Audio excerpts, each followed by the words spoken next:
Thank you for joining us. This is Marilyn Butler. Thank you for joining us from Norma's celebration of life, and we'll start with this slideshow.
That was beautiful.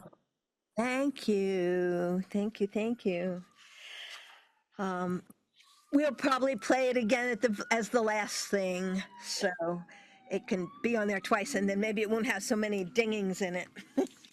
So, uh, so this celebration of life, you'll find is probably a little different from kind of most memorial services that you might have been to, because most of them are pretty patriarchal, with one person standing up and telling you what their truth is, and different performances lined up in a row, and the audience just sort of watching. But you're not going to get off so easy here.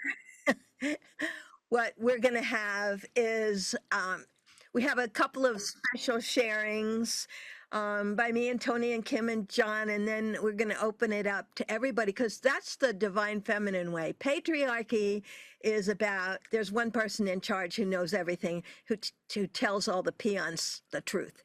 But the divine feminine is inclusive community, and that's what we want to be here, to include everybody and offer everybody an opportunity. And also, I really feel like memorial services are or celebrations of life are very much for the processing of the people who attend. And so I don't agree with just letting them sit there in silence and not participate. So that's my way of doing it. I hope you like it and I hope you participate, but you're not forced to, so don't worry about that. So I'm going to start with last year on August 17th, which was a Saturday. I was on the phone with Norma and she was coughing a lot. And I have Abraham Hicks meetings twice a month on Sundays, where we do it on Zoom. And she attended those. And anybody else here who's interested, if you want to attend, you can let me know. And so we were talking about the meeting the next day, and she said she was coughing, and she said, "Well, I hope I feel better." But I think she said, "I think I'll feel better enough to be at the meeting tomorrow." So that was my last phone call with her on that Saturday, and then on Sunday, Frances emailed me to say that she had been admitted to the hospital. I think she had fallen, but she had pneumonia. So that was on Saturday. And on the Saturday, which they started doing tests, but of course, stuff doesn't happen at the hospital on the weekends. And even if you get tests, you don't get results. So that was Saturday and Sunday. And then Monday, the results came in that she had stage 4 metastasized cancer. And the doctor gave her approximately a week. And so that's when our knight in shining armor, Tony, jumped in, and you will hear his story. I love Tony, and I'm so grateful for everything he did for Norma in those moments. And he was so helpful, and Norma was aware as plans were being made to provide her with various kinds of assistance. And she definitely wanted everyone to know that she was ready for her next adventure. So, anyway, we will now hear from Knight in Shining Armor, Tony. And I will find you here, Tony, and put you on, let's see, where are you? Samsung. Okay. Yeah. So there you are. Can we see you, sweetie? Aren't I visible?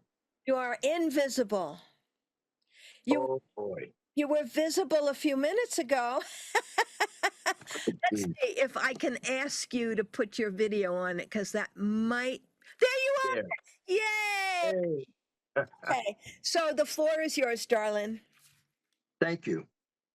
Well, on Sunday, after Marilyn spoke with Norma, Norma contacted me and we discussed everything that was going on. And actually, we had spoken before that. And the plan was that she would be moved to a hospice in North Hollywood so that everybody could come and visit her. And I had begun those processes, and I had it all set up. I had found a holistic uh, hospice right in North Hollywood, and I was on the way to go there to sign everything and formalize it, and then I was going to go and pick up Norma. But actually, during the meeting, she called me and she said, "Tony, Can you come right now? I am going to transition soon." So I immediately got there as quickly as I could, and she was completely lucid. She was in a great deal of pain, and so I spoke to the doctor, and we increased her pain medicine to the max.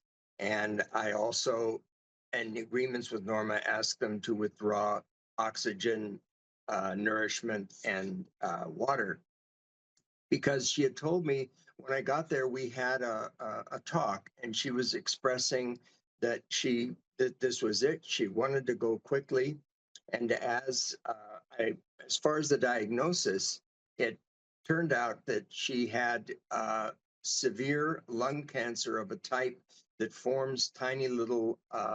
They look like little cells, little growths. And when the doctor took me in to show me the x-rays, he said, "I honestly couldn't tell you how this woman was able to take even one breath. I mean, it was just the entire lung was just covered with these things."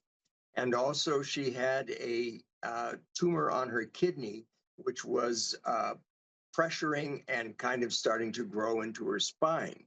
So, I talked to the doctor about this, and in our estimation, this is what caused her lifelong coughing and difficulty walking, which had, of course, been much improved in later years. So, at any rate, I stayed with her, and she had me taking care of a bunch of phone calls and handling this and that. And she just kept saying that she was happy with her life, and that all she wanted to do was return to pure positive energy. There was no sadness that she expressed, maybe a tear or two, but nothing else. Just loving and asking about just about everybody.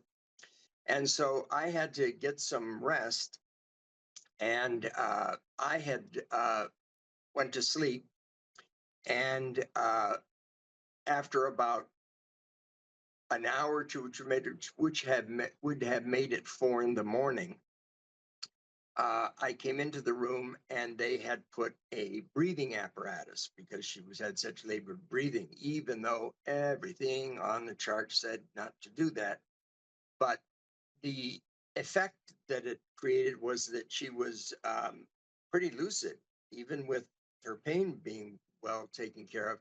And so I was standing next to her, and they weren't coming quick enough to remove the device. So I removed it myself and just set it aside.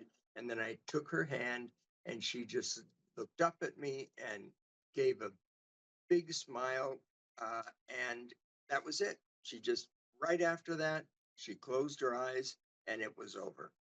And I can say that she passed in complete comfort and with no suffering. And that's what happened. Thank you, Tony. You're welcome. That's so reassuring, I think. So let me switch the pin over, and we have some words from Kimberly. Kimberly's been some moral support for me while I was trying to figure out what to do, and how to honor Norma and collect people. So thank you, Kimberly, and we're happy to hear what you have to say, and I will pin you. There you go. Okay, I unmuted. Can you hear me? You can. Yes. Great. Well, first off, thank you so much, Marilyn. You have done such heavy lifting to pull this whole thing together, and I don't know anyone who could have done a better job. Thank you. And it's been an honor and a privilege what little I've been able to do to help. But I also have to say, whew, sorry if I cry a little bit, but they're happy tears. So much love to Tony for what you did for Norma.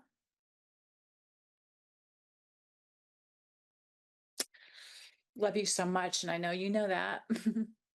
um, Tony and Norma are both very dear to my heart, as are all the people that I met through the teachings of Abraham Hicks back 21 years ago.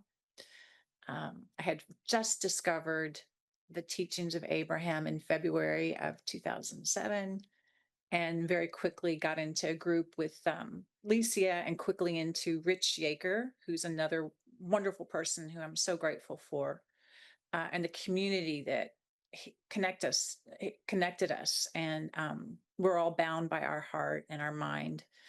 And that's where I was so blessed to be connected to Norma, um, in so many ways. She's like an older sister to me, but on it's a soul level feeling, and the respect I have for her mind and her desire to learn, and that's how we connected so deeply, was our love of learning. And we were always talking about, this person said this and that, and just exploring um, the wonderful, great minds that are out there. That was one of her passions and one of mine. And then her heart, I don't know a kinder, more gentle heart than Norma. Um, her love of animals, her gentle nature. Um, and she's someone who, even though I did end up leaving, at least for a temporary time, Los Angeles, and moving out of state, Norma and I were able to stay very connected and very close, and still explore long distance and still do things together. And I don't know if this is the proper time, Meryl. Maybe we'll come back around to it. But I did have one little question for Tony about Norma's passing. Yeah, go ahead. Okay. You said it's informal. So, Yes. Tony, only if you're comfortable or remember, you might not. And, I'm very go with the flow, so it doesn't matter. But I'm just curious because those poignant tears, to me, kind of earmark things that are very sacred in our soul. And I would just be curious if you have a recollection about the time or two that Norma had a sacred tear, what it was connected to, just out of curiosity. Yes, I can tell you the only time she had a few tears was when she was talking about all the people that she loved. And it wasn't in the sense of you know, I don't want this to happen, I'm gonna miss them, but it was just whenever she mentioned someone's name or discussed something about any of the all many people that she loved, that's when she would get a tear. Like I said, when I first came in and we talked, and through the process of figuring things out, she was not at all, she wasn't crying at all, and was just completely, I would describe her mood as level.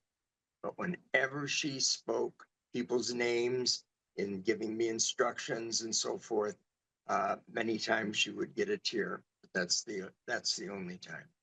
Yeah, that was her heart, I think, connecting to them. So just like I feel like, I'm connecting with all of you right now. So thank you so much for that.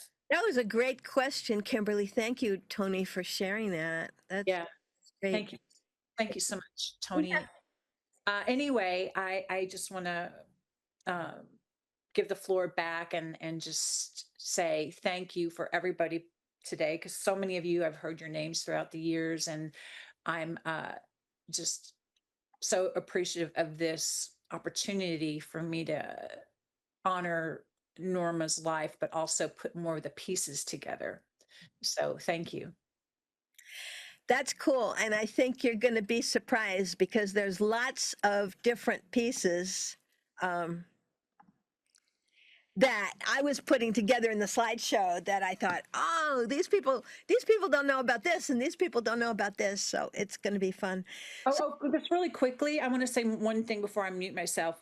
In the slideshow, I wish I'd been able to give a little more character now, retrospectively. If you're watching it again, there were pictures of meeting at Norma's house for the book studies and all that. So those are the pictures you see with a lot of us. And then I want to make mention of Norma officiated Deborah Mayer, our dear friend's celebration of life, and did an amazing job. And so the pictures where we're all dressed in black, and, you know, a little more dressed up. That was that event. So I just want to mention that. Thank you. cool. Thank you. Yeah, we're going to run that slideshow again at the end. So we have John Silvers, who's, let's see, let me find you and let me pin you. And your mic is muted. Yes, it is. So each, you want to say how you know Norma and then share whatever. I know you have some words from Mary too and some music. So go ahead. Yeah. Well, Excited. first of all, are you able to hear me okay? What? No. Yes. That's my joke. That's okay. It's everybody's joke. It's not mine. But you can hear me okay, right, everybody? Because I'm going to play the guitar here in a minute. Tell me if you can hear my guitar before I get started. Can you hear that? Okay. So I met Norma through my wife, actually, because my wife and I were going to Agape International Spiritual Center, and we were newly moved from New York. I'm from Los Angeles, but we moved from New York, where I met my wife Wendy, who I believe is on this call, and probably our daughter Joy May is on here as well. So Wendy was temping at Disney and saw an agape symbol on the kiosk, or not kiosk, but the whatever cubicle where she was working, and she didn't know the person that was out, whose cubicle she was working in. It turned out that it was Norma, and so when Norma came back, they connected. Came back to work, they connected and realized that they were both members of the Agape International Spiritual Center. And from there, a friendship struck up. Norma ultimately became the godmother of our daughter and babysat our daughter quite often. Whenever we would venture out, she was one of the only people we would leave our daughter with when she was young. And she would always take her to Michelli's, which is one of Norma's favorite restaurants, where the waiters were opera singers. And it was an Italian restaurant on Ventura Boulevard in Encino, or somewhere, in that area, Woodland Hills. Anyway, so that was kind of how I initially met Norma, and then I started going to her Monday night Abraham meetings, and she introduced me to Abraham, which I'm grateful for, because it means a lot to me. That's where I met Tony and Sybil and other people probably on this call, maybe Jody, I believe. I can't see everybody here, but if I know you from there, hello, good to see you. And I was able to play a lot of music at those Monday night, write a lot of music and play a lot of music, just because I'm a singer-songwriter, and that's one of the ways that I express myself creatively. And the inspiration that was coming from all of the talk that we were all having, Abraham, if you're familiar with Abraham, is very powerful, at least for me anyway. I don't want to speak for anybody else. And so, and I think my wife is coming in the door right now, so, hello. I'm actually sharing at the moment, so. I know, I can hear you. Okay. So, I don't know if that's echoing over here or not, honey, or not. So, I wrote a song called, what's that?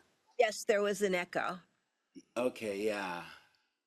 She was listening on her phone when she walked in, so, So yeah, so I wrote a song that seemed to be a favorite of a few people. I don't even know if it was a favorite of Norma or not.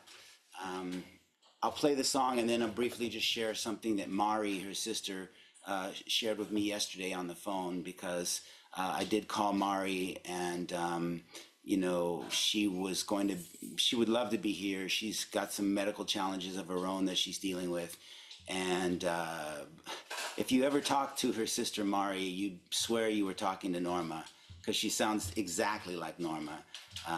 It's uncanny. But that being said, I will share what she said. But before I do that, I'll just quickly play this song. It's called Roses. It's one of Tony's favorites, I know.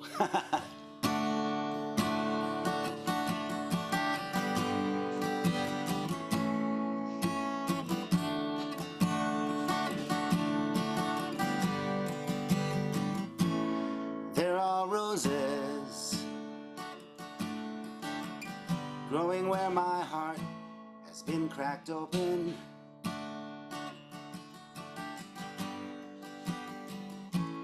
There are roses growing where I thought that I was broken.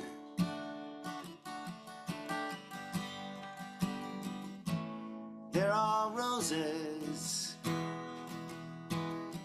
nurtured by the light within my soul, flourishing beyond all my control, and blooming for the beauty of it all. There are roses growing where I thought my life was shattered.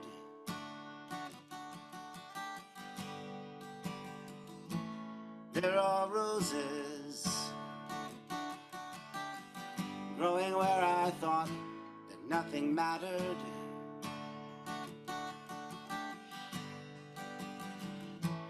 There are roses growing in the place I used to hide, showing me that love can't be denied, reflecting all the beauty that's inside.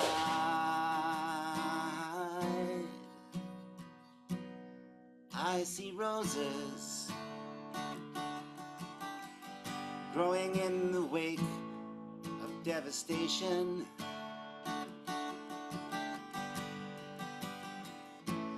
I see roses in everyone and every situation.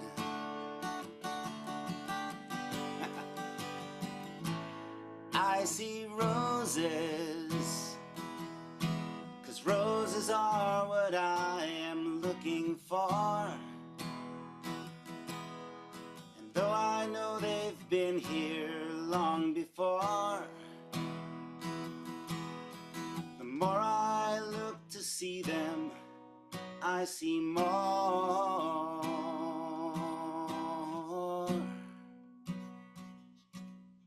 Roses.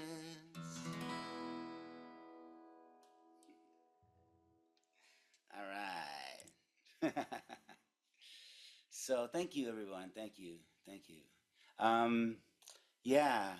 So I just wanted to share quickly two things. One, a personal thing.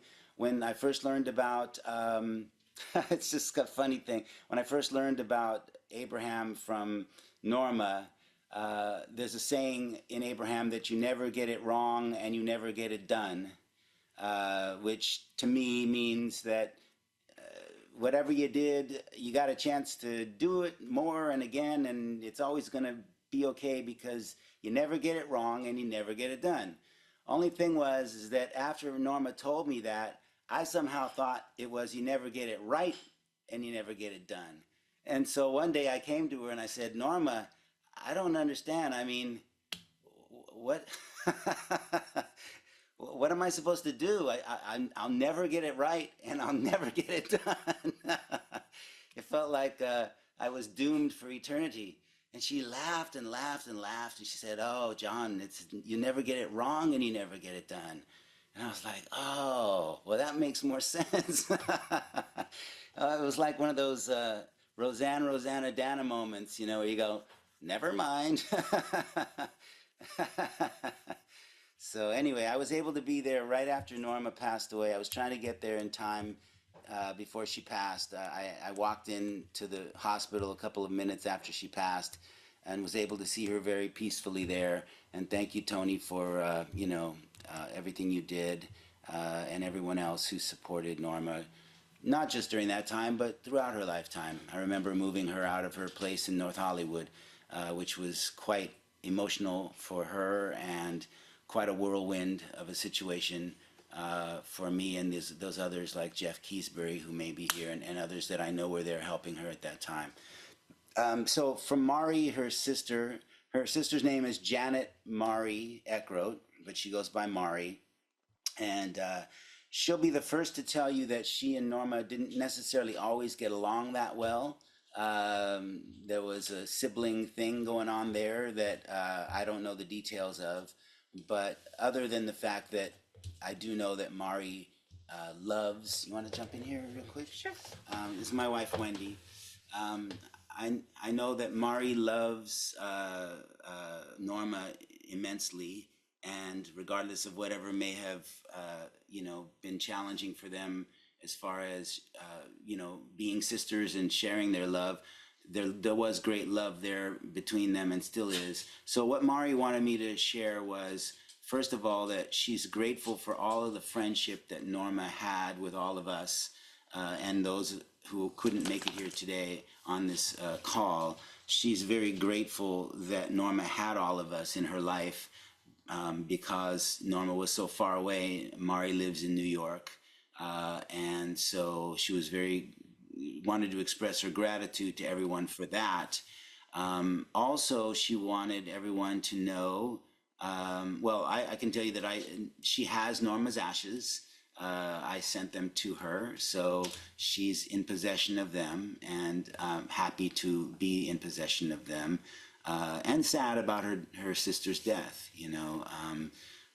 And then, other than that, the main thing she wanted me to share was that she's in communication with Norma. That Mari mentioned that she's a very spiritual person. As we know, Norma was. They were spiritual, I think, in maybe slightly different paths, but they both consider themselves to be spiritual people. And so she's asked Norma to come to her and speak to her and to be with her, to let her know that she's okay, and that Norma said to her that she's very happy, that she's out of pain, and that she's here with us today. So those are the things that Mari wanted me to share. So, and since Wendy's here, I don't know if I should have her say something as well rather than coming back to her, or I don't want to go in. That's fine. I just wanted to say that one night Norma and I went to go. Oh, can you hear me? No, it's just my Wendy was asking me to turn it up, but for some reason I can't change the volume on my computer at the moment, so I don't know why, okay. but I can hear you. Okay. So Norma and I were coming to hear you sing one night at a little, I don't know, a little kind of a bar kind of place. And I'm sure you sung at so many places you wouldn't remember which one it was. But when she and I were on our way, she said to me, "Oh, I hope he sings Roses. I love that song." Okay, well that's good to know. Yeah. So, and also, I just want to let everybody know that John did so much heavy lifting. He was actually the executor for Norma. And in addition to running up and down from LA to Temecula, which is what, a 4-hour drive, he was back and forth all over the place and taking care of all kinds of details. So we really want to honor him for that. So, anyway, yes. And Wendy, go ahead. You're there. We might as well hear from you. Okay, can you, thank you. That battery looks like it's gonna die, but, so Oh, I'll try and get I'll plug my, it in. okay, No, thank no, you. it's plugged in. Thank you so much, Marilyn, for doing this, and Tony, and for all those, that I've known throughout the years, and to John. Just a few clarifying details that John mentioned. So when we first moved here, I had a desire to do a particular thing and I ended up temping. And I walked into this cubicle and I saw all these spiritual sayings. And I was like, wow, I wonder who this person is. Because when you temp, you don't know who the person is. You're just sitting there. And I was like, oh my gosh, I love, whoever this person is. I hope I get a chance to meet them. And then toward the end of the week that I was there, I got a phone call and it was this woman and she was like, hi. And she's like, I'm Norma and I'm the one you're temping for. And I was like, oh my gosh.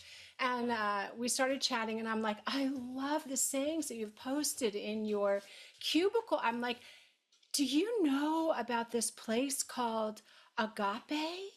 And she said, why, yes, I do. And I was like, oh my God, I just went there with my husband and I love it. And she was going through professional practitioner training, which I subsequently, like months later, entered. And she was also there. And I was very pregnant when I met her. And I believe she was at my baby shower. She might have even been at I'm trying to remember if she was at our wedding. And then she was one of the first people that ever held our daughter, Joy May.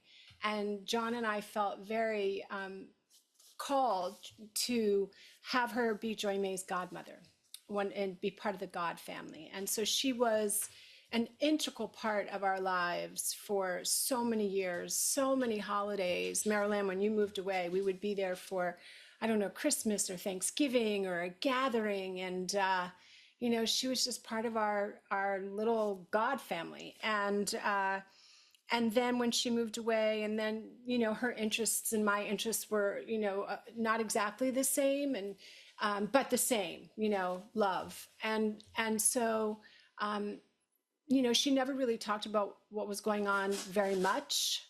And so I just felt really, I felt really blessed to meet somebody. She was there when I was going through radical health, really debilitating health stuff. She was there. She took notes. She did EFT on me. She was like, and I loved her enthusiasm because she would always be like, I've got this new thing. And Mario Martinez or this person or Abraham Hit, and I'd be like, okay. And so I just feel blessed. I feel blessed by knowing her, and I feel saddened that I really didn't have as much opportunity to connect with her toward the end, and that there wasn't as I don't know. I felt like there could have been more transparency about what she was moving through, and so sometimes that was kind of tricky. But I'm grateful for her presence in my life. I'm sure I forgot something. I know I didn't know about the picture thing. There's so many pictures I have, like of Norma holding Joy May when she was 2 weeks old, and various holiday things. But what a beautiful soul to bless our lives. And I feel her all around us. And I feel her laugh, and I hear her laugh, and I feel her presence. And I'm grateful for the opportunity to talk about all of it. The delight of being with her, some of the frustrations. Some be like, Norma, come on, and then to really have a sweetness today to remember that for Norma, friends were her family, and so she didn't have children, and it was something that I know that she really was meaningful for her to have children in her life, and that because of her family, her friends were her family, and she really cherished them. So bless you, Norma. Standing ovation for Norma. And thank you, Marilyn, and all the Thank you. Tony and all the Thank folks. you, Wendy. And Wendy, in my own self-defense, I must say I've been asking for photos for 3 months. I'm sorry you didn't get the message. I didn't, yeah, it's me. It's on me. No, it's not. You'll have to take it up with your husband. Do you know what I also want to say? Yes, go I ahead. remember, I have this very vivid memory. One of the things that we learn as professional practitioners of agape is we learn a particular style of prayer called affirmative prayer, not begging or beseeching. And I remember practicing with Norma, and I remember her being at our home. When we lived in this a tiny apartment where our daughter was born, and I remember vividly seeing her in the corner of the apartment speaking the word, speaking the word. So I would be more than honored toward the end if that was something that you wanted me to do. I'd be more than honored to speak the word for Norma. Ask you. That'll be great. That would. Okay. Yeah, All right. Thank you. thank you, Wendy. Thank you so much. Yeah. Thank Okay, cool. I'm gonna switch the pin, and you guys, if you don't mind, can turn off your mic. I have just a couple things to say. I wanted to share that on the Thursday after Norma went in the hospital. So she went in the hospital on Saturday, and of course, I was keeping in close touch with John and Tony, and things were, you know, rapidly changing by the minute, it seems like. Anyway, so Thursday at about 11 o'clock Eastern time, I was in my car driving to an appointment. And all of a sudden, I heard Norma's voice loud and clear say, "Ah, magnificent." And you know, those of you that know her, she knows she often used the word magnificent. And I just heard her, and I just was clear that she was dancing in that space back and forth. And you know, I've had a near death experience, and I meant, which I mentioned in some of the emails, which I put the link in there, but I know that space that's back and forth in between, and I recognized as soon as she said that that's where she was. And I love that. I wanted to say that I did have some conversation with a couple of people who were a little distraught, not anybody who's here, thinking that somehow things would have been better if Norma had gone through allopathic medicine. And you know, that's not what I feel deep in my soul. I feel like when I got to California, it was 2001, and Norma was coughing then. And I'm clear that that was the beginning of her cancer. And she had a car accident in 2001 where she blacked out. And, but she chose to do her own intuitive guidance, to find her physician within, to use every kind of holistic avenue that she could find, and she was just reaching for the thing that was the next thing that was best for her. And I am in awe. I mean, Tony said that the doctor said he couldn't believe how she took a breath, and I think that she kept herself in as good a health as she could have and as happy as she could have for like 25 years because of the way that she chose to follow her inner physician. And I think that's miraculous and remarkable. And I think she's an avatar, and I'm just so in awe of her for that. Because really, she made her her trip into the next adventure the way we would all want to make it, which is like stay as happy and healthy as you can right till the last minute and then make a quick exit. And no, and everybody wants to make their own exit quick, but they don't want anyone else's exit to be quick because they want to have time to prepare, right? So, but really that's what we want. We don't know, I don't know anybody who wants to linger in pain. So I am just, I mean, she's always been kind of an avatar to me. And anyway, to me, that was an absolutely masterful. But I am going to tell a little story on her. And the story is when I got to California in 2001, I ended up staying with Norma for a little while. I didn't know I was moving there yet. My life hadn't exploded yet. And I was telling her about Abraham Hicks, which I had been at that point involved with for, I guess, 8 or 9 years. And she didn't want to hear anything. She wasn't interested. And I just, all right. So, but every once in a while I'd say something and she wasn't interested. And then I can't remember, I went away to Arizona for a while or I came back east to pick up my stuff. I can't remember what it was, but I was gone for a little while.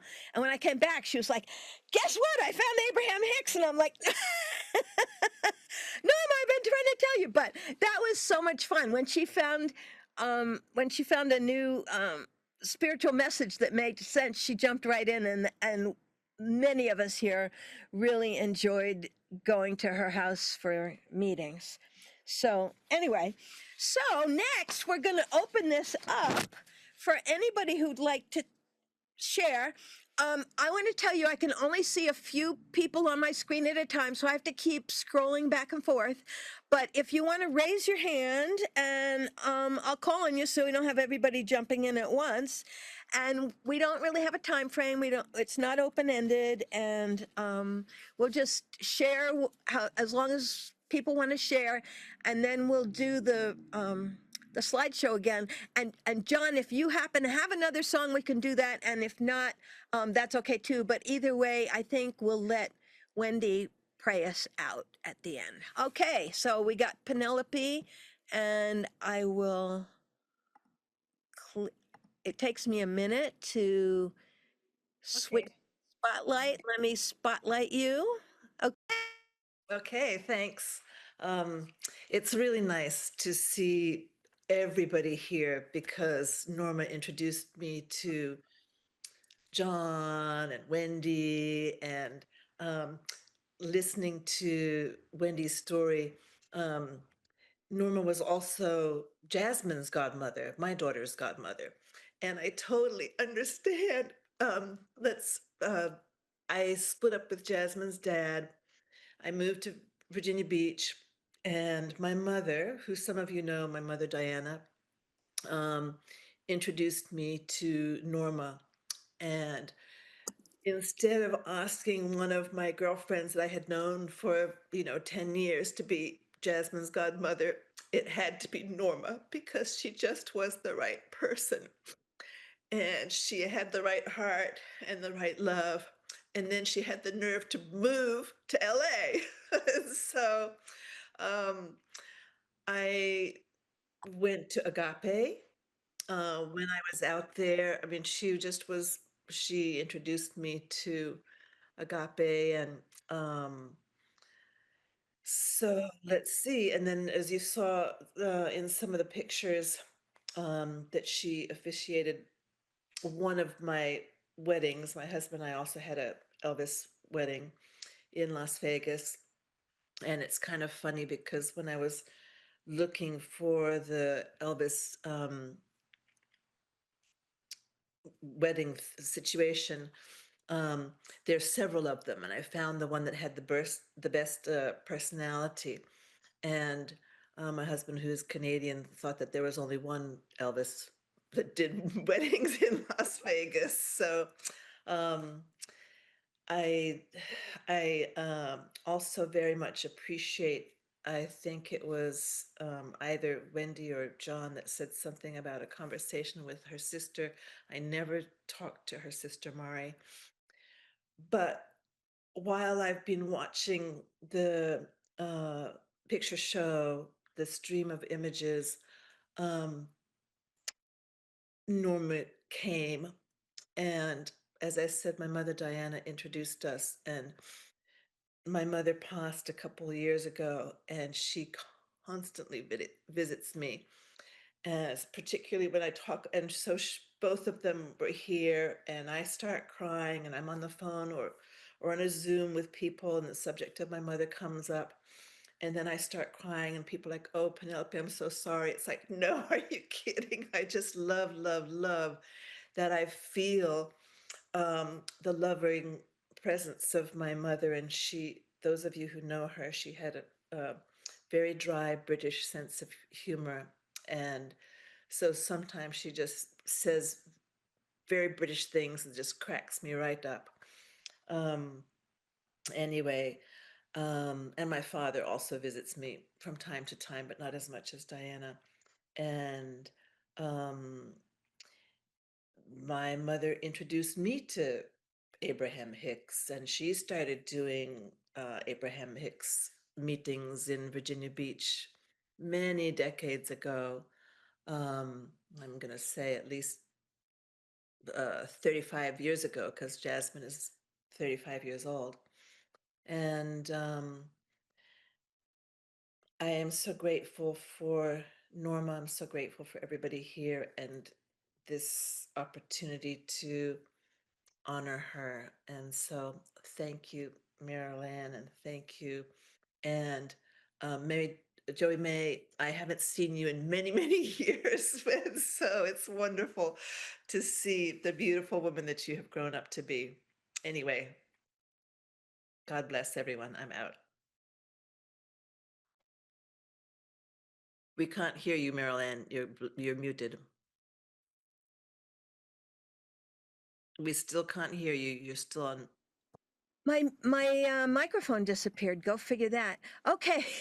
Thank you, Penelope. That was great. And so, in a way, Penelope's mother, Diana, is Norma's Abraham grandmother because Diana shared Abraham with me and Jane, who's also here, and a lot of us in Virginia Beach, and then I shared it with Norma. So it's nice to see that sort of legacy go through. So we have, let's see, Elizabeth Balcar and then Jennifer. So let me do, and then there's more, but let's do those two.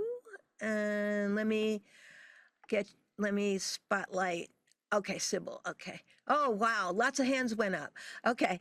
So, all right, Elizabeth and Jerry, go for it. So, hello, everybody. It's Jerry Teplitz, Elizabeth Balcar, husband and wife. We kept our names. Anyway, I met Norma decades ago in Virginia Beach. I'm an author and speaker and had written several books by that point. And in talking to Norma, she was telling me about how she had been the with on several books by that point. And I had an idea for another book, and which I was going to call Switched On Living. And it focuses on kinesiology, muscle checking, if you're familiar with that. And she got real excited about it. She wasn't overly familiar with it at that point. And so she got really excited. And so what I did is I gave her recordings I had made of programs. And she then transcribed them, and that became the basis for the book. So the book was probably done in a few months. And so even though she's the with, the book would not have happened without her. Same thing, then we went on. I studied an area called brain gym, which are movement exercises that create new neuron nets in the brain in minutes. And I've been using it. Most people use it for children and adults with learning disabilities. I'm the only one who put it in the business arena and had great success with it. Created a course for salespeople called Switched On Selling. And the transformations were enormous with folks. And so I decided to do a Switched On Selling book and Norma agreed to be the with on that. And I paired up with a fellow who is a guru in sales, Bill Brooks. He was going to do the education chapters. I was going to do the brain re-education chapters at the end of each section. And we finished the book, and Bill passed away. And so we tried to get some publishers, and we couldn't get any because they wanted 2 live authors to promote it. So a fellow by the name of Dr. Tony Alessandra came on, and he's also a sales guru, and he gave us the materials that we could substitute in. And Norma, in effect, put it all together. And then we did Switched On Networking with another guru expert on networking. And we got both of those books to bestseller levels on Amazon. And so those books would never have been created without Norma. She was the with, but without her, I would never have been able, because I'm not that level of a writer that she was, and put it together and focus and keep pushing and moving on the project. We even, she even got involved when I did an infomercial on my work that was called Switched On Living. It didn't succeed, but she was kind of almost like an executive producer on that, assisting me. So I can point to Norma and say, thank you, thank you. And the people who purchased the different books and the impact that it had on them, I'm sure are saying thank you as well. Now, Elizabeth and I have been living in this house for a little over 20 years, and we have a little part that's a stone walkway. It's not very big. And so the stones have been there for decades. And I was walking from the office building this afternoon into this part of the house, and literally right by the step I was going to take to step up, this was sitting there. To me, because we've been living here so long, Elizabeth and I have never seen this stone before, and it showed up. So I know it got transported over from Norma to say, "You've got my heart," and she has, and I have her heart together. Thanks. That's so sweet, Jerry. And I don't know if you were here in time for the slideshow, but your books were in there. So, Yeah, I just in case, here they are. so let's ask Elizabeth. Elizabeth, do you have something to share? Well, I only met Norma once. She was a voice on the phone. That's right. I remember that. Yeah. And I just would, it was just having her there and her presence in our lives and the support that she's always been for Jerry was just pretty remarkable and wonderful. So yeah, it's wonderful for her that she's on the journey that she's on. I'm just so glad for her and her presence in this third dimensional form reality was magnificent. Thank you. That's lovely. Thank you so much. I'm going to remove you. We've got Jennifer coming up next. But I just want to mention, I was going to tell John too. John has a sort of a free concert thing that he does on Sundays. So if you're interested, his music, as you can tell, is wonderful, and Norma loved it, and I love it. So, John, if you want to put anything in the chat, there might be people interested in knowing more about that. And Jerry, Jerry, since you have Norma's books, feel free. Anybody, Norma gathered the friends she gathered around her are mostly amazing people, which includes everybody who's here. So any of you who have something to share like that, feel free to put it in the chat. And now we're going to go to Jennifer, and then we'll go to Lisa. So Jennifer, let me get you spotlighted here. Hi, everybody. So first of all, I want to say that I think it's so amazing that so many people who have already shared have shared that they feel like they've gotten messages from Norma, either in the form of, a heart or just, hearing her voice or whatever. So I wanted to share with you that this isn't what I originally was going to share, but this is what happened as I was, holding the intention of getting on the Zoom, is that I just really very strongly felt Norma's presence, and it felt so joyful. And I felt like she was so happy that we are all here together, convening in her memory and also for each other. And that just came through really strongly. And I just felt her, I could really just hear her going, hi, just like she always would in life. And my first memory of Norma is sitting on the big, round, very old, velvet, outdated chair in what became Rich's and our home, which was originally Rich's home in Venice. just sitting on that chair.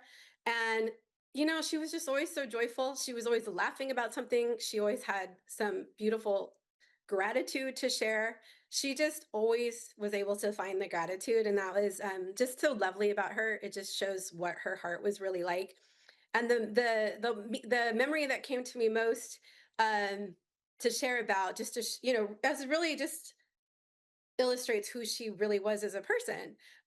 So, as many of you know, Rich and I were raised in the Jewish culture and religion, but of course, we now practice, things like Abraham Hicks, and I used to go to Agape as well.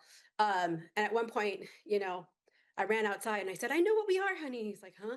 I'm like, "We're new Jews, Jews who believe in new thought." Anyway, but being Jewish in America means, at least for me, meant that I was often orphaned on Christmas because my family's like, "It's just another holiday." I'm like, "Don't you see this giant holiday that everybody's getting all excited about?" And like, I'd have nothing to do. So many years of my life, I've been blessed that someone, of the Christian persuasion, or at least that celebrates Christmas, would take me in as their orphan for the day. I had two Catholic best friends growing up, and one year, that was the person who took us in was Norma, and she invited us over for a Christmas party. And it was just really lovely. We just sat around sharing stories all night, and then we ran after the Christmas truck, and it was just such great fun. And she was just always so warm and welcoming. I did always feel like she treated me like family, even though I was a later addition to the Abraham group. I always felt that I was instantly welcomed by her. And as I was watching the slideshow and seeing about all the books she helped people write, I felt a little bit of sadness that she won't be here to help me write the book that's in my vortex at the moment. And because we had talked about that more than once. And I felt like I got confirmation that she'll be helping me from beyond. So Norma is definitely with us here today. She is, I just get the sense that she's so joyful. She's so happy to be free of a physical body, to be able to move about, and even, walk, dance, fly, whatever it is she wants to do in non-physical, she's able to. And I just got the sense that she's so joyful, and she wants everybody to know that. All right. Thank you guys for listening. Thank you, Jennifer. That was great. We're going to ask Lisa to share now. Hi, everyone. So I was Norma's literary agent for 30 years. However, my mother was her first literary agent. Norma showed up at her house. Well, she was living with her sister in Virginia Beach, and Norma showed up on the doorstep crying. And mom didn't even know who she was and invited her in and gave her a box of tissues and made her some tea and said, "What is going on? How can I help you?" And a mutual friend had sent her over there. And her book deal had been canceled with, I think it was Penguin. It was the cat book, one of the cat books.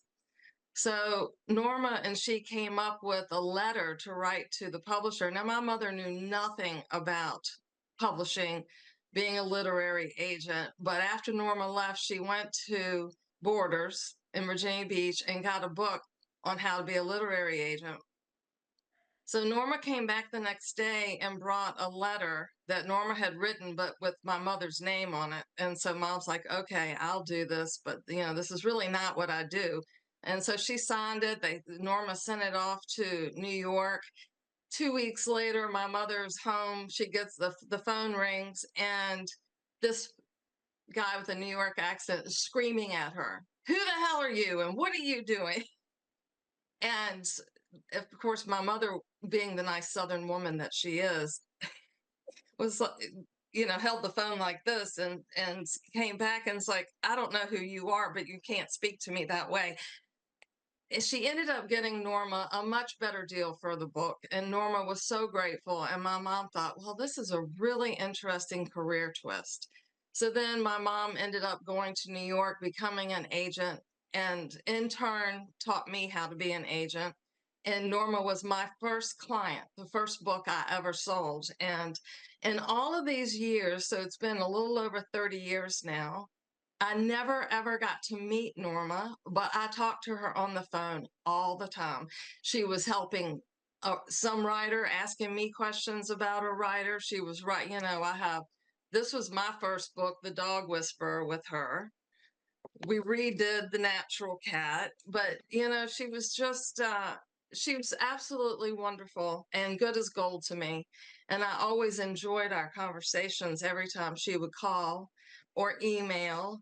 She worked for my mother for, I don't know, maybe a year. I'm not exactly sure how long, and set up all the files. So to this day, when I go into an older client's file, there's all Norma's handwriting.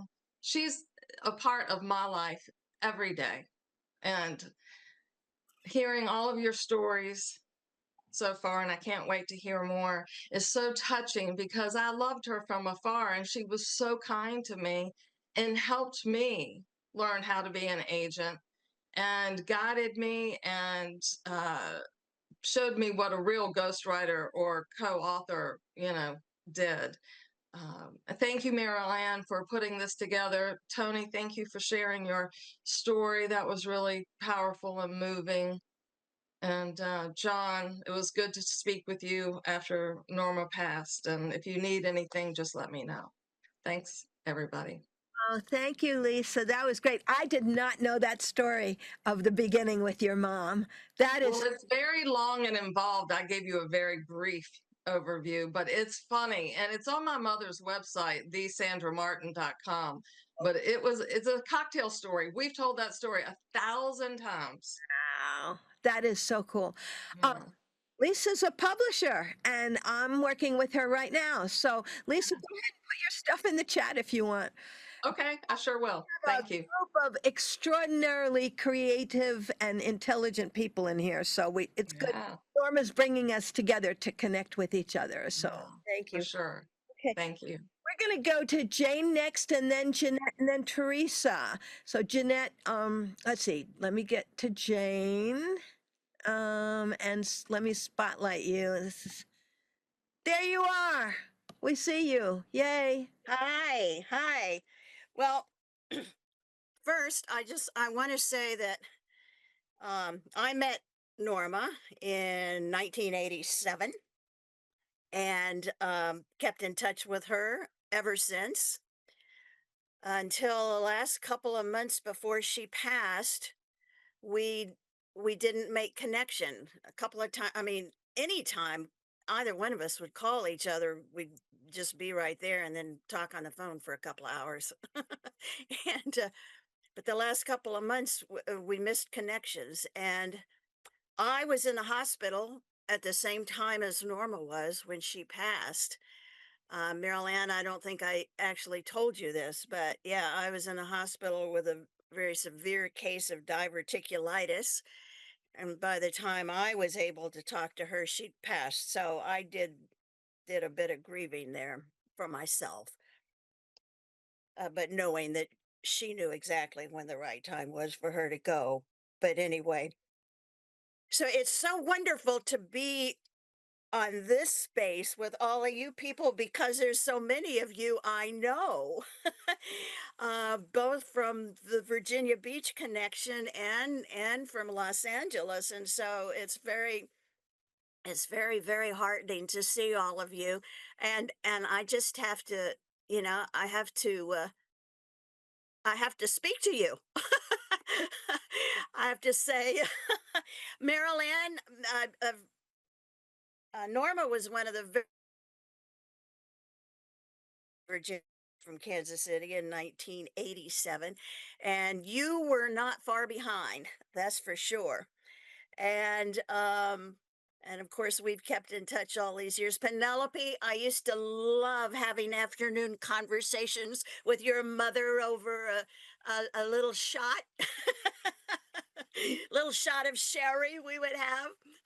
Jerry Teplitz, I used to work for Jerry, for goodness sake, for a little while after I moved there. And Barbara Nielsen, got me the place that I lived in and loved for the rest of the 5 years that I lived in Virginia Beach. And Barbara, I'm still in touch with Pat from the couple that I lived with there. So you and I need to catch up sometime soon. That's So Norma has just brought the whole crowd together. so and Francis Forer, I remember the trip to Egypt that we did the dream thing on, connecting and with people in their on their dreams. The people that were in Egypt and then connecting at the same time with people back in Virginia Beach. So anyway, did I miss anybody and miss from Virginia Beach?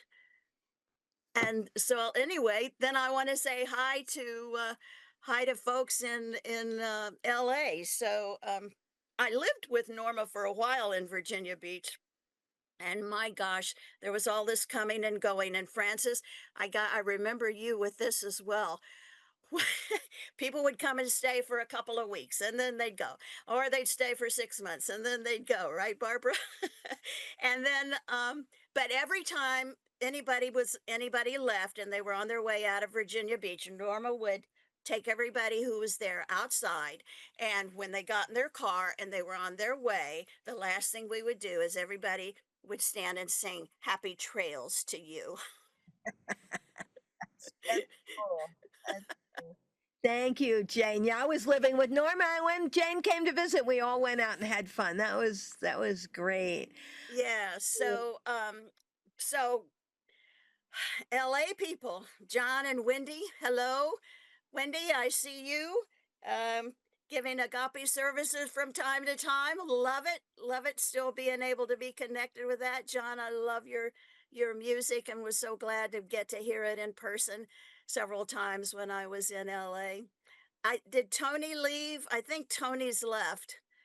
But I wanted to tell him and Joy May that every time I came out to visit Norma in LA, she couldn't stop talking about the two of you, Joy May and Tony. Cool. It was Joy May and Tony all the time. Yeah, Tony's still on it. Even if he wasn't, he'd see it on the thing. But yeah, he's still here. Okay, so I did want to give a shout out and let the two of you know how much she loved you. So I spent a lot of time in Los Angeles with Norma because the first time I went out to visit her, well, the first time I went to stay with Norma when she wasn't in Virginia Beach was in New York. She was house sitting for somebody who had a little Chihuahua, and she was taking care of the dog. And they lived in this big fancy penthouse on the river, and she called me up. I was so grateful. She called me up and said, "I need you to come and help me take care of this dog." I said, "I think I can be there." Funny. So that was the first time I visited her outside of Virginia Beach. And the next time was in, I guess, probably 2004 in Los Angeles, when I first came to Agape. I was a music director for Unity in Charlottesville. I moved to Charlottesville after I was in Virginia Beach for about 6 years. So I moved to Charlottesville and I was music director for Unity. And kept hearing about Ricky Byers Beckwith, and she started having these music symposiums, these 3 day music symposiums, and I said I got to go, so I got to go out there. And first time I walked into Agape, I said, "Oh my God, I'm home!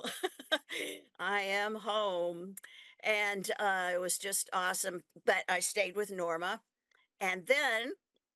And so I went to two more of those and always stayed with Norma, and then I started studying with Mary Morrissey to become a life mastery um, transformational life coach. And so I'd go out with to do that training twice a year with Mary for 4 days. And then after that, I'd always spend a week with Norma. Part of that time, Meryl Ann was there. And and it was just so wonderful just to be able to spend that time with her. One time we took a drive way up the coast and had a wonderful time doing that. And just being with her, just going out, running errands together. Oh, and every time we were out, anytime we were out, I don't know how many of you have been out with Norma places, but oh my God. You have to when you're paying the money to get out of the parking garage, she has to chat with the attendant for about 5 minutes and tell them what wonderful people they are and ask them how their day is. And she just always did everything to make it every stranger. She never met a stranger, to make people feel so good. And and in the grocery store lines and so forth, she was always, how's your day going? And sometimes I go, Norma, maybe they don't always want to be quite so chatty, but anyway, she has always been an inspiration to me about, you know, seeing somebody and seeing the best in them and help to brighten their day if you can. Um, we always loved talking about different teachers and stuff.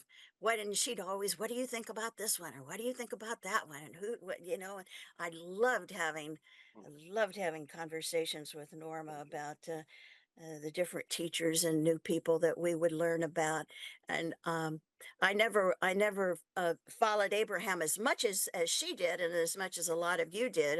I've been a bit more eclectic, I guess, but I love Norma so much. I would sit there while she was actually helping to write some books at different times, and and her kitties. Oh my gosh, loved her kitties. Yeah, Yeah. yeah. And Kathy Eldon, are you on this call? I think I saw Kathy Eldon. I don't, I saw she was on the list. I'm not sure she's here. But if Yeah, you no, want she was here for a while. Oh gosh, I wanted to say hi to her. to She's just say such hi, she can Kathy. see it on the recording. Kathy Eldon, you are such a light. I am so sorry about your neighborhood. I am so grateful that your place is still standing. And I'm just in awe every time I see what all you are up to. What a leader and a light you are. And I'm so grateful that I got to meet you with Norma. Um, and Thank you. anyway, Yeah, let me that's about it for me. I need to let other people talk. go find Jeanette, which I just had. There she is. Thank you, Jane. Thank you, Jane. That was great. So, all right. So, okay, I lost Jeanette, but somebody has their hand up. Francis, Okay, can you hear me? yes, but let me go through the list and I'm going to put you on after Sarah. So, That's okay. thank you. That'll be No great. problem. So, I'm going to go. I just want to let you know I have a couple of things I'd like to say. Okay, we will love to hear that. So, let's see, Jeanette. There you are, Jeanette. All right. Hi. Um, Boy, where do I begin? I think 2006 is when I met Norma at Lisia's. And then I started going to Norma's too. And because I'm there, like I lived in Hollywood and Norma's is North Hollywood over the hill. And I had something at noon, and then usually I have lunch afterwards, late lunch. And then if I go back, my chances of coming back for the 7 o'clock at Norma's would be very little. Because I, left to my own device, I like being home. So I would call her and she'd say, "Oh, come on over right now. Just come on over. It doesn't matter." So I'll go, and usually I would have like 2 hours with her just before the meeting. And I treasures those moments a lot. And then fast forward to one of my birthdays. this was the time when I lived in Hollywood and I went out dancing. There's more clubs per square mile over there. And one of my birthdays, I invited everybody in the group to come, and they all came, including Norma, at a club in Hollywood. Anyways, that's how generous she was of spirit, and we talked a lot because we're with the same generation. I believe she was 1 year older than me, and yes, we talked about Joey May a lot, and um, John, and yeah, those evenings were very precious, and I'm really, really glad that I had her in my life. Mm. I'm not going to take up any more time. She was once a very special lady, and I'll miss her physical self a lot. I hear her voice and her laughter in my mind, and as a physical being, I do miss physicality. But wherever you are, you're here, and I'm glad I got to know you. Oh, Thank you. thank you, Jeanette. That's so sweet. Lovely, lovely. Okay, Teresa is next. I'm going to spotlight you. And then after Teresa, we have Sarah and then Francis. Everybody. Thank you, Marilyn, for putting this together, and thank you for everybody who shared already. I mean, what what a wonderful thing just to feel all the love from everyone. I mean, whew, how often do you get that in your everyday life, just to be in the presence of so much love? So I just really appreciate everybody for bringing that. And I'm not going to talk too long. It's a lot of we've already said a lot of fabulous things. Just I met Norma at Abraham Hicks Group's Riches, and then Licia's, and we became fast friends. Back in 2007, we'd see each other every Wednesday, and then I'd go to her thing every Monday night. And then in 2013, I moved to Granada Hills in the Valley, and I needed to get a P.O. box. And I was like, well, where should I get a P.O. box? And I was like, well, why don't I get one in North Hollywood down the street from Norma? Because Norma is always going to live in North Hollywood. And it will give me an excuse to like hang out with her every time. So pretty much every week, I would go check my mail and then go hang out at her house. And sometimes we go to Maselli's, like John was talking about. Sometimes we go to Chipotle, so, or one of her, favorite places. Sometimes we just hang out. And she always had like my favorite Trader Joe's snacks at her house because she knew I was coming over, or they were left over from the Monday night meeting. So we did that for years and years and years, until she moved down south. And then, of course, there was always, I don't have family here in LA. So, Norma was part of my family. So every Christmas Eve was, orphan Christmas at Norma's to go hang out, have a Christmas party, and do the Christmas truck, caroling, doing that whole thing. So that was amazing. Lots of fun times there. Now, here's the crazy thing. So, my birthday's in November, and usually every year or two, I will call up a psychic, right, and say, hey, what do I have on deck for the next year? Well, this particular psychic who I call, I had never spoken to her before.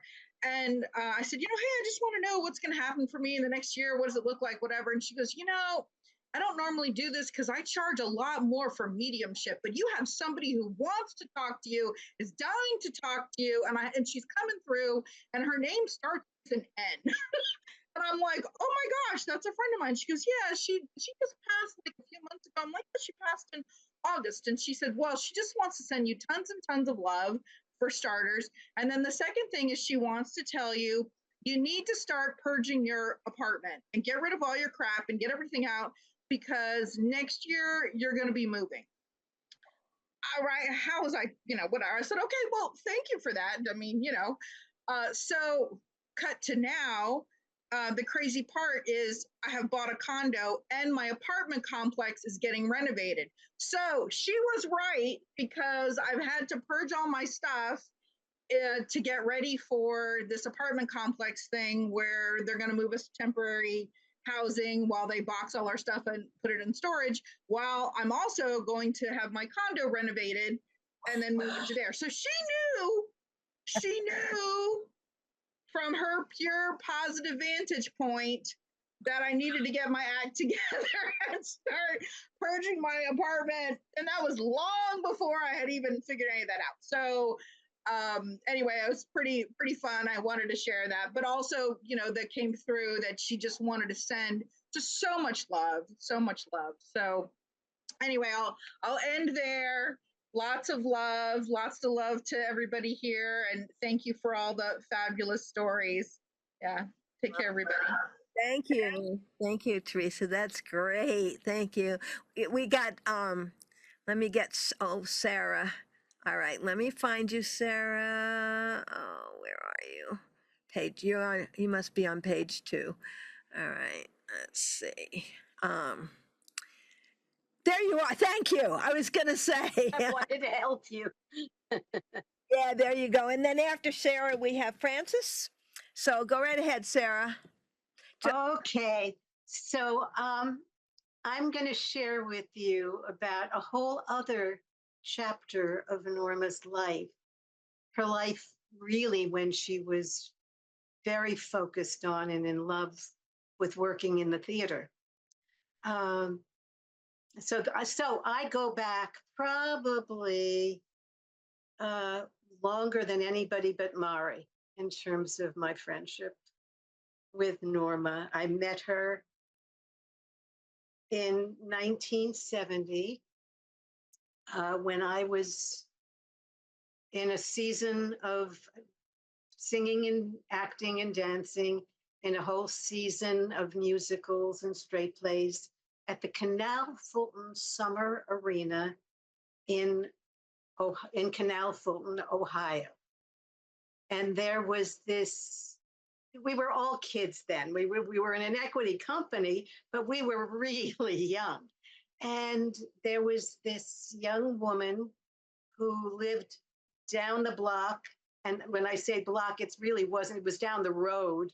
And this was all in farm country. And this young woman, Norma, who worked at the theater volunteering. And that's when I first met her and we became friendly. And when that season was over, and she was at Kent State at the time, when that season was over, I didn't think I'd ever see her. And fast forward about 5 years, maybe, and I was playing Nanette in the national tour of No Nanette. And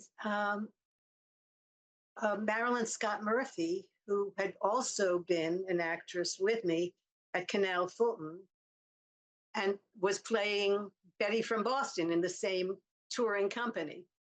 And we got off the bus in Ogunquit, Maine, and there was Norma. She was publicist for the Ogunquit Playhouse, which is a very prestigious organization. It's been around for years and it's still around. So we were just stunned and thrilled. And she spent the whole week taking care of us because, as you know, Norma was a caretaker.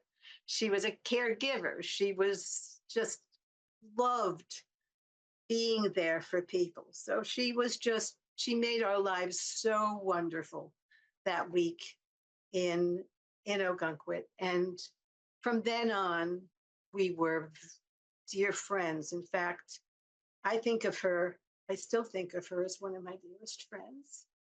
And she used to think of me as her sister because she wasn't close with Mari at the time. And I'm an only child. So to have a sister was extraordinary. So we're going to fast forward again. Um, well, I should just say that, we saw one another. We did get to see one another in the ensuing years a bit before we really got together. Um, when I was saying that she was just an extraordinary person in the theater, she was publicist also for the Actors Theater of Louisville, which is one of the finest regional theaters in the country. And so when I was moving a friend of mine from New York to Seattle, we stopped off at Norma's and spent a couple of days there. And my friend Bonnie just adored her. And, because Norma is Norma. She's just this warm, intelligent, caring human being. And so I got to see her there. Then we fast forward again to New York City and Manhattan and the theater. And it turned out that when I moved down to New York from New Hampshire, where I'd been doing a whole series of shows and had met somebody I fell in love with, he and I moved down to the city and we got an apartment in the building, it turned out, quite by chance, in the building next to Norma's. So we were able to just, bounce from apartment to apartment. And those were the days, I don't know I know they were on earlier. I don't know if they're still on, but Alan Fox and Bob Bennett were on today. And it was a time when we were also spending a lot of time with her good friend, Judith Prescott. And so anyway, that we had these amazing years. And I would call those her natural cat years, because that's when she was working with Anitra Fraser and doing all this work on the natural cat. And at the time, her beloveds were Clarence and Daisy. And they were her cats. And I had a cat from upstate, from all the way in New Hampshire, called Midnight. And if she went away, I would take care of Clarence and Daisy, and Midnight would hiss. But we just had some wonderful years there. She was working in the theater, but she was also working on these books with Anitra. And thank God for them, because my cats had all that information and all that way of being that I know elongated their lives. So anyway, I guess what the next step, I think, was that she did a weekend in Virginia Beach, and loved it and went back for a week. And I took Clarence and Daisy, and she never came back, basically. She stayed in Virginia Beach. And at a point I had to say to her, are you coming back for Clarence and Daisy? Because if you don't, they're mine. And she said, they're yours. So those were the Norma years in New York, and they were so special. And, I have seen her since, when I've come out to teach master classes in musical theater in LA, and I would stay with her sometimes. And I would always, call her on the day after Christmas, her birthday. But I didn't call. It's so interesting. I didn't call this past year. And I did call the year before, and but I didn't even know where she was at that point. And that's when I think she, had been moved to, was it a hotel or whatever? And I could hear the cough, which actually started in New York interestingly, after a mugging. When I was getting married, she was at our house because we lived only like 4 blocks away down West End Avenue. And so she left one night and was going down to her apartment and was mugged. And it really impacted her. And I was horrified. I was so sorry that we hadn't walked her home. But, you know, it felt very safe there at that time. So, you know, but anyway, it was a terrible mugging. And I never saw her completely recover after that in terms of walking. The cough started then, or a cough started then. And I never really saw her be very healthy again, as she had been through all the other years that I knew her. So anyway, that's my Norma story. I'm so thrilled and moved that she had this community of all you wonderful people who have taken care of her, have valued her. I don't know any of you. I think I heard the name Jerry Teplitz sometimes, maybe because she was working on the book. But I just want to thank you for taking care of somebody who is so near and dear to me. Thank you. Oh, thank you, Sarah. I just want to tell you that I remember Norma telling me about Clarence and Daisy and about how hard it was for her to leave them. But the thing that made it okay was that she told me she was leaving them with the person that she loved. Oh, thank you for saying that. Yeah.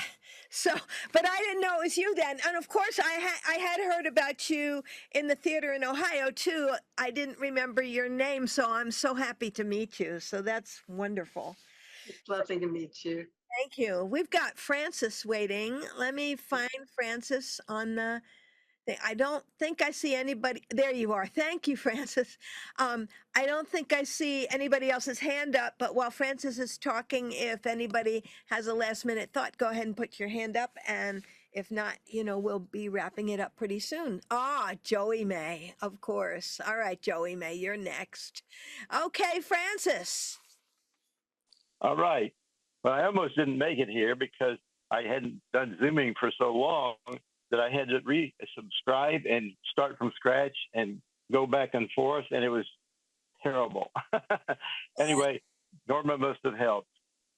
Also, I have trouble with my voice these days, and I may be hoarse. But I'd like to talk about several different things that happened with Norma that were really special to me in my life. And one of those was that in 2005, I was with a group of people from the Virginia Beach and Richmond area who went to Great Britain, and we sang under the director of the Mormon Tabernacle Choir for 6 weeks. Well, 3 weeks, maybe it was. Anyway, we started in London and ended up in Edinburgh and ended up in London. And along the way, when we got to London, Norma and John Christian showed up at our concert. And then Norma started telling us that another friend of ours from the fellowship, Matthew Howard Houston, was that she was on her way to the island of Jersey off the coast of France to attend the wedding of his daughter. And she contacted him, and he invited all of us to come over too. And so this was a magical journey. And I submitted several photographs actually that were taken from that trip on the island of Jersey, to the island of Jersey. And so that was something that was very, very special to me that we were able to share. And the second thing was that she always remembered me and my graphic design professional background. And she called on me to help with designing her medical marijuana book cover.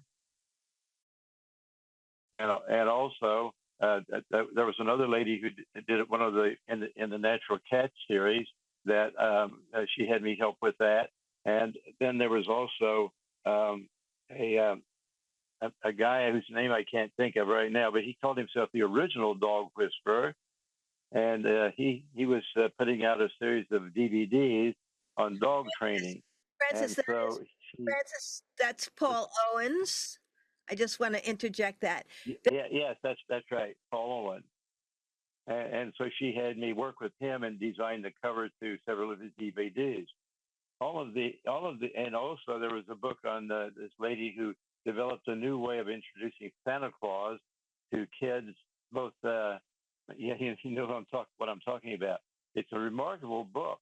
It really is, because it preserves the child's wonder, her own children, without making Santa Claus a real person and without undercutting what other parents were doing in the way they were handling Santa Claus as a myth or reality. And when the end of that all came, it's a wonderful book.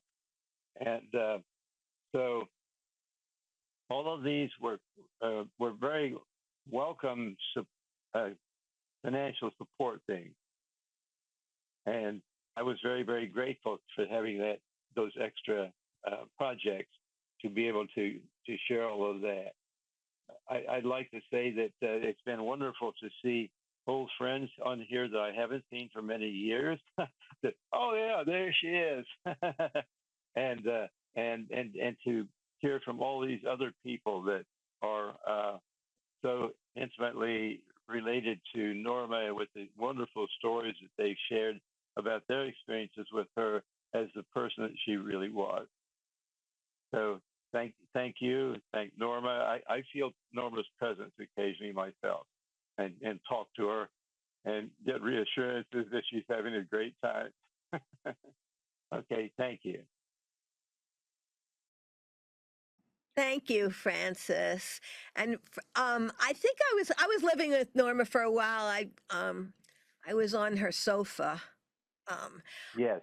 Yeah, and Francis came out. Go ahead. I invited her to go to the Hollywood Bowl whenever. Who was the Beach Boy? The most famous, the guy that wrote all the songs. Yeah. Yeah, and she couldn't go, and so you and I went. That's right. I got Norma's. It was great. Yeah, and she showed me around LA. You know, we went to the Stars sidewalk and around the whole area, down in that area, and she was really a very gracious host. It was great. Thank you, Francis, so much. That was great. So we're going to go to the famous Joey May now, who is the famous goddaughter of our beloved. Oops, and Joey May just left the screen, so let me see. I got to find you, sweet. Oh, there you are. There you are. All right, let me spotlight you. Okay. Hello. I am the goddaughter, as everyone has mentioned. I have so many fond memories of Norma. I'm gonna cry. Well, it's okay, honey. Sorry, let me let my dog out or she'll start barking. From like spoon bending with our energy at her meetings and manifesting that other adults would be at the pool because I'd always want to swim when I went over. And she obviously wasn't going to swim with me. Sorry, they're doing construction. I always felt very loved by her. And I feel like a lot of the way I look at spirituality and manifestation and my ultimate good was formed by Norma. And the last time I saw her, there was a stray cat that my boyfriend's friend found, and they were looking for a home for it. And so I texted Norma every time there was a cat. I texted her, "Do you want it?" And this time she was like, I just went to the shelter and they wouldn't adopt me because I'm living in, I think it was Extended Stay America. They wouldn't adopt a cat out to her. And so it was just divine timing. And we gave her this cat that we were calling Princess. And I think she renamed her Angel. And she was telling me not to have any metal on my body, even my earrings or the cat bowls. It was don't use metal. It's so bad for you. And I was like, okay. Sorry, there's a lot of hammering. So I don't have like a prepared speech. Just I love her so much, and my mom was wearing one of my rings, and when she gave it back to me, it had completely bent. And I was like, "This is the spoon bending that we did." It was Norma saying hi, and I have some complicated emotions because she didn't want to say goodbye, and I'm really mad at her for that because I think that I deserve to say goodbye. And so I still hold a lot of, I don't know if it's hurt or if it's anger, but I just feel really sad that I didn't get that final goodbye. And I'm sad that there wasn't more time with her, but I'm so grateful for what I did get. And I'm going to end now so that you don't hear the hammering anymore. But thank you everyone for sharing about Norma. And thank you for letting me share. Oh, thank you, Joey May. Let me. Did I turn off my audio? So Joey May, you know, I lived at Norma's house for a long time, and she always talked about you and loved you so much. And I just want to tell you that it's not too late for you to tell her goodbye. So whether we're in a body or not, the strongest part is our vibrational connection. So I just want to invite you to consider the fact that that you still have a chance, and tell you I love you too. So thank you, Joey. That was lovely. And Kristen, we have Kristen. Hey, and can I just interrupt really quickly? I want to second that, Joey May. That is the truth.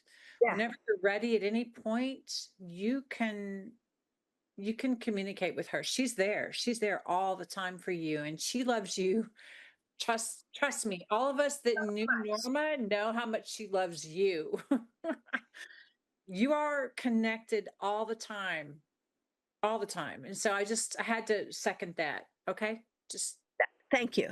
Thank you. Yeah, that's true. So remember that, Joey May. So anyway, okay. So I'm going to go back to Kristen. Let me Yes, hi. spotlight you. There you go.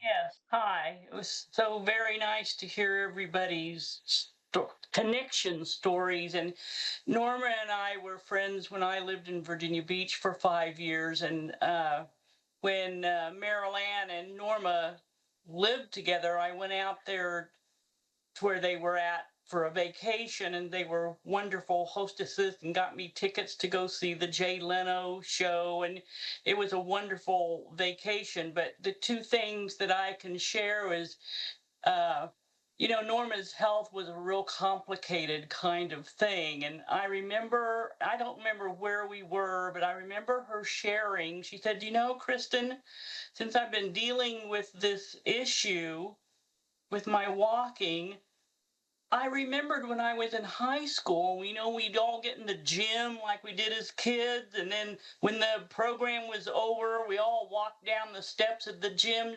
She said everybody else would just go boom, boom, boom right down the steps. And she said, I couldn't do that. So I had to hang on to a rail to go down the steps.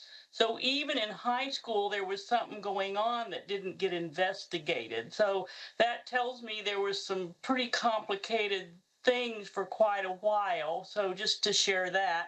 But the other thing that I remember in Virginia Beach, after services at the Fellowship Center, many of us would get together, and one time in particular went to her apartment, and she scrambled up a whole bunch of eggs, and we all ate together. And that fits with what everybody is saying, what a caretaker and a sharing kind of person she was. And that's the most that I remember, and her laughing and smiling. So those are my shares. And yes, you can connect with her again. And one thing you might consider doing is write her a letter. because you can really do a lot of good for yourself and her in that letter. Or write several letters. She'll hear you, and you will hear yourself. So give yourself and her that gift if you so choose. Bye bye. That's great, Kristen. Thank you. That was great advice. I'm realizing we have Ava coming up next, but I'm just realizing I didn't really say how I knew Norma. So when I moved to Virginia Beach in 1983, it was shortly after I moved here, and I was at the Fellowship Center, and that's how I met her. And I always loved her. And but I was a young single mother, widowed single mom, and we kind of traveled in doing different things. And I always used to think to myself, oh, I really, really like her. I wish, I wish I could spend more time with her. And so then in 2001, after a financially devastating divorce, I took a trip from Virginia Beach to LA to try to connect with the gallery, which was supposed to be a short trip. And on that trip, uh, all the artwork in my car that I had done for 10 years was stolen before I got to the gallery. And then I was in a car accident, and I had been staying with one other girlfriend, but then I couldn't stay there, and so I couldn't drive. And so Norma said, well, you can stay here on my sofa as long as you need to, which was a couple of years. God bless her. Or I would have been homeless. Now, my adventure in gypsy homelessness, so-called, in LA was primarily house sitting luxury homes. But every time the house sitting ended, I always had a sofa at Norma's, for which I was eternally grateful. And she and I worked on a lot of projects together. In fact, a lot of people don't know this. She and I had a contract to do a Chicken Soup for the Soul book, actually two of them. And we were working on Chicken Soup for the Soul for the Quilters and Crafters soul, and the other one was about forgiveness. So we had both picked an area that we liked, but we worked on them together, and we worked on it about a year and a half, I guess. You have to get 18 stories completely finished to provide to them before you go into the next step. And when we finally finished, and she knew Jack Canfield pretty well, and I finally met him later, and we kept trying to email the person we were supposed to be in touch with, and we would call and blah blah blah, and we never heard back from them, and we were confused because we did have a contract. And the next thing we knew, Mark and Jack had sold Chicken Soup for the Soul to somebody else, and our contract fell through the cracks. So we did not get a chance to publish that book, but we sure had a whole great deal of fun writing it. And she's really one of the people that taught me how to be an editor, which I am now an editor of books and managing editor of an online site where I have 4 million views of my work. So I have Norma to thank that for. Yeah. So I'm really excited. So we're going to go to Eva now. I'm going to, is it Ava? I'm so sorry. I might have, okay, sweetie, are you unmuted? Oh, let's see. You are, there you are. Yay. Thank you, Meryl Ann, for putting all this together. I have to say that the sentiment that Joey May expressed really, really got to me because, I've known Norma for many years from the Monday night group where I spent so many years of my life and such joy being around all the friends that I made there and with her. And then, life happened and I got a really demanding job and I lost contact with her. I mean, physical contact with her. We were still in touch over the phone. And last year, early in the year, we would talk on the phone, leave each other messages, and then, one of us would call each other back and so forth. But last year, I was really regretful because she had called me in February and left me one of her cute little messages with her little high-pitched voice. I love you. Just thinking about you. Call me back. And I was never able to call her back. And one of those things that, you're busy in life and you just take things for granted. And then when I found out that she had transitioned, it just made me really, really sad. But, then at that moment that I felt the sadness, I almost like felt her presence. And I realized that, she knows how much I loved her. And I don't need to feel sad about it. She's always with me. I still hear her little laugh and her little high pitched, I love you. It was so cute. I love Norma so much. And what's really interesting in all the years that I knew Norma, probably starting in, I don't know, 2006, when I started going to the meetings, her Monday night meetings, is that she seemed to get more and more beautiful and more radiant. I'd always tell her, you are just like getting more and more beautiful. There's like this light around you, this aura. And, that's just how it was with her. She just, every time I saw her, she was just more and more beautiful.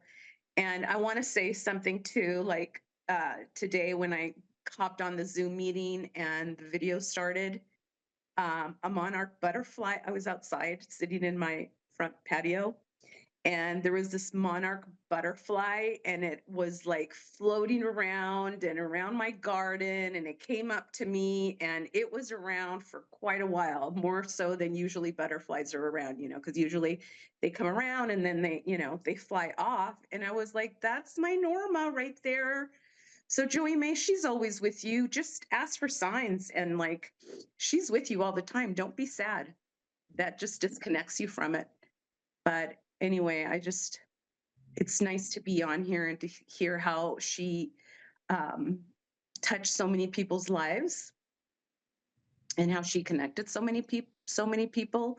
And, like Jeanette had said, I miss her physical self, but I know that she's like in a wonderful, wonderful place, and I have access to her whenever I want.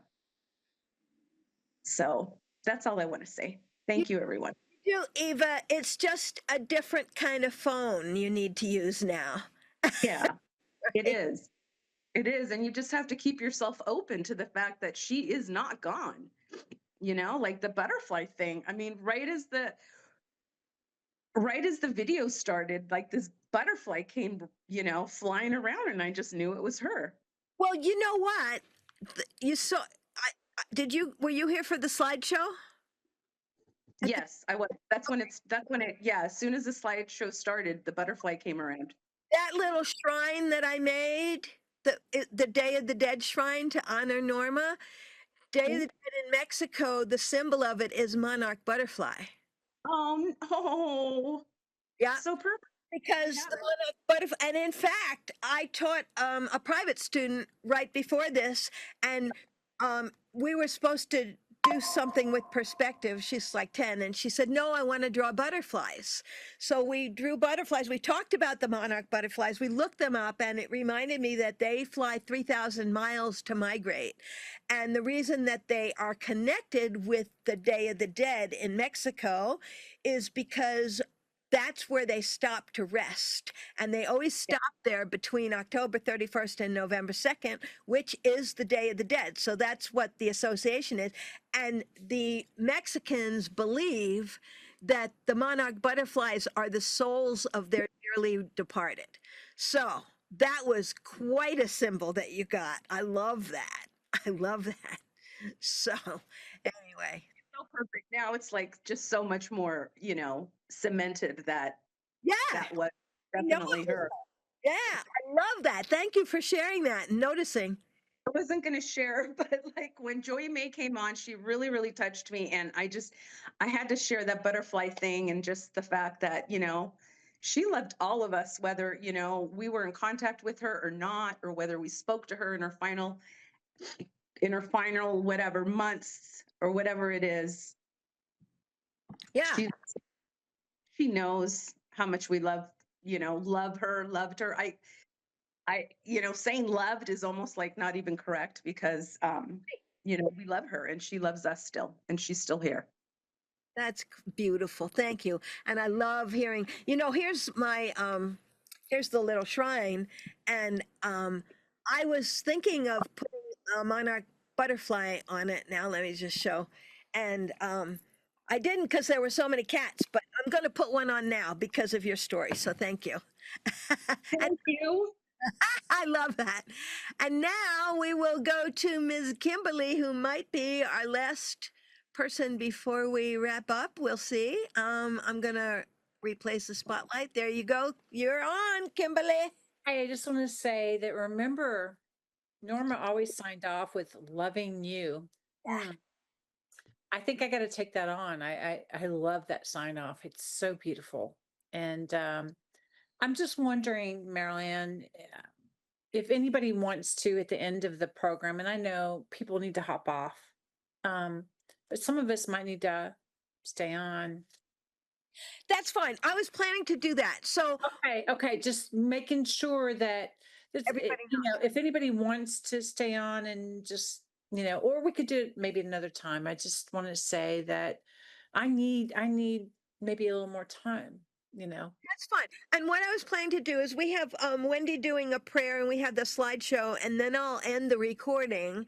But I will keep the Zoom open for however long anybody wants to hang out. How's that? Does that sound good? Thank you so much. And I really hope, I don't know how many people are able to do it. And I know everybody can't, but it just would mean a lot to me to connect with people in a kind of very, free flowing conversation kind of thing, which would be, so fun. So, okay, that's great. Yeah, well, thank you, thank you. That's a good idea. So I think I'm just looking. I don't see any more hands raised. So do we have Wendy here? I'm thinking. I don't see Wendy's name in there.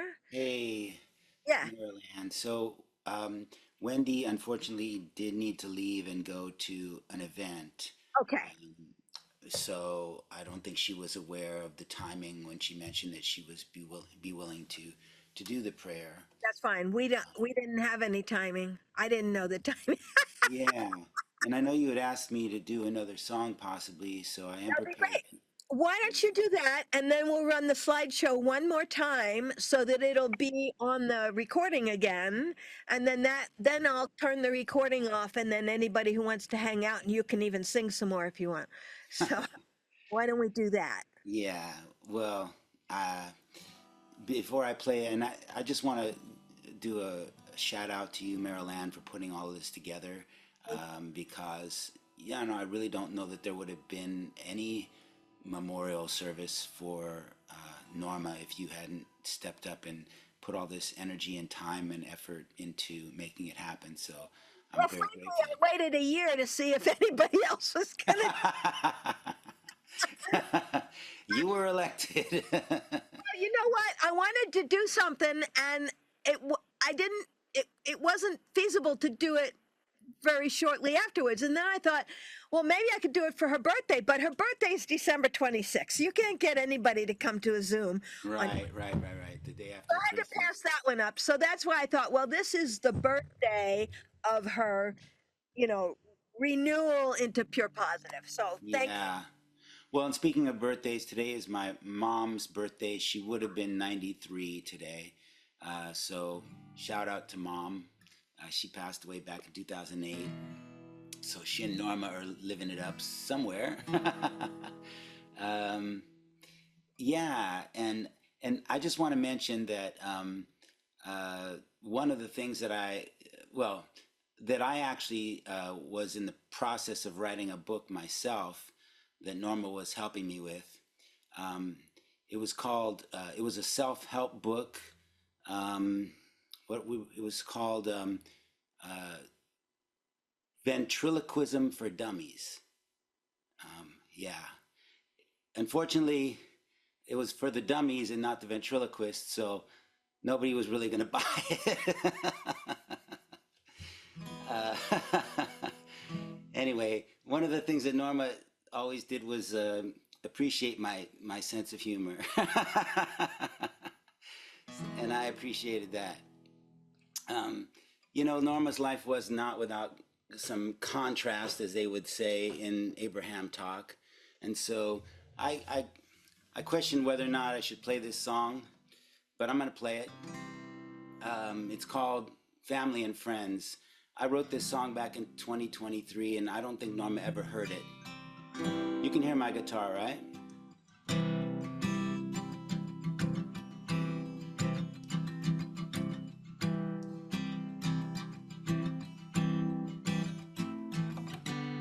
What if you woke up in the morning and found that everything you thought that really mattered so much didn't matter much at all?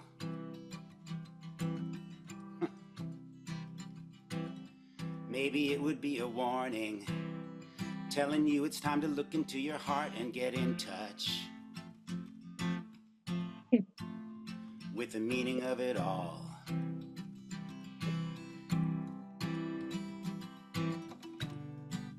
Life is never what it seems when you're chasing hollow dreams. The only thing that matters in the end is the love of our family and friends. What if you woke up in the morning and found that everything you want was here all the time, and all you had to do was rhyme? Would you stop conforming to all the things you think you have to do to win the prize? Would you open up your eyes to see that life is never what it seems? If you're chasing hollow dreams, the only thing that matters in the end is the love of our family and friends. Oh, the only thing that matters in the end is the love of our family and friends. Anybody know how to whistle? We'll see if I can.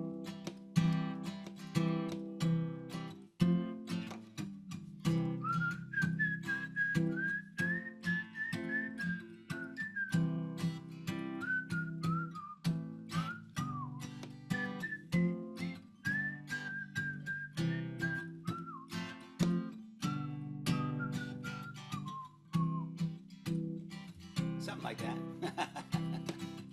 Last verse goes like this. What if you woke up in the morning and found all your possessions were suddenly gone? Would you want to carry on with nothing for adorning? Could you stand naked in the eyes of everyone? Or would you turn and run? Because life is never what it seems when you're chasing hollow dreams. The only thing that matters in the end is the love of our family and friends. Oh, the only thing that matters in the end is the love of our family and friends. The only thing that matters in the end is the love of our family and friends. I had to mute myself. We have to clap. Yes, go ahead and unmute and we'll clap for that. That is great. Thank you, John. Woo. Thank you. So I got to ask, John, could you lead us in Happy Trails? Norma would love it. You know what? I would be happy to lead you in it. The only problem is I only know songs that I wrote. So I wouldn't even know how to. If you want to sing it a cappella and you know the words, go for it. But unfortunately, that's out of my wheelhouse. Okay. Thank you for asking. Yeah. And thank you, Kimberly, for reminding me And remind me again how Norma always signed off. 'Cause Loving I you. remember that as well, but now I'm already forgetting what it was. What would she say again? She would say, Loving you. loving you. Yes, that's what she would say. And thank you all for supporting my daughter. You know, it's hard to see your daughter cry. But, She's um, pretty. you know, I'm grateful that she had the ability to come on here and share from her heart, because I know how much she loves Norma and vice versa. So, love to you, Norma. Don, I just want to say really quickly that please remind her, because she had to hop off, how much all of this community knows how much Norma loved her. Mm-hmm. Yeah. I think Yeah. she's pretty aware of that from being on here, but I will remind her. And you know, Please do. Thank you. yeah, I mean, it was, I think, very healing for her to hear that from everybody. So And she appreciate can it. see the recording too. Yeah, yeah, yeah. Thank you. So, so Marilyn, if at some point before we end, you would like, I'd be happy to lead us in happy trails. Oh, okay. A cappella. Okay. Um, okay. So what I was thinking of, since this is casual, I was thinking of leading everybody into a very short meditative moment to connect with Norma and send her all our love together and receive her love. Yeah. And then, so we have the slideshow. Maybe then we should do the slideshow, and at the end of the slideshow, you can do the happy trails, and then we'll. Okay. And does that sound good? Okay. Yeah. Is that cool with everybody? So. Good idea. Okay. Thank you. All right. So I'm gonna ask if you're not muted, if you don't mind muting. And this is just going to be 2 or 3 minutes, but what I want to invite everybody to do is to do whatever you'd like to do to feel centered. Breathing in, sometimes deeply, a couple of times will help you feel centered. Breathing in into your heart and feeling your heart space where Norma lives, and breathing out the love that we have for Norma. And what I'm feeling guided that we can all do, it's powerful in a group, even, if we're not in exactly the same room, but all our vibrations are connected. We know that from quantum physics. It doesn't matter how far away we are or whether we have a body or not. And so I'm thinking we're inviting Norma into our circle here to breathe in the love and breathe out the love. And so I'll just be quiet for a minute or so and let everybody feel that in a way that feels important and good to you. So I'm breathing in and breathing out and enjoying feeling like Norma is in our circle.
Oops.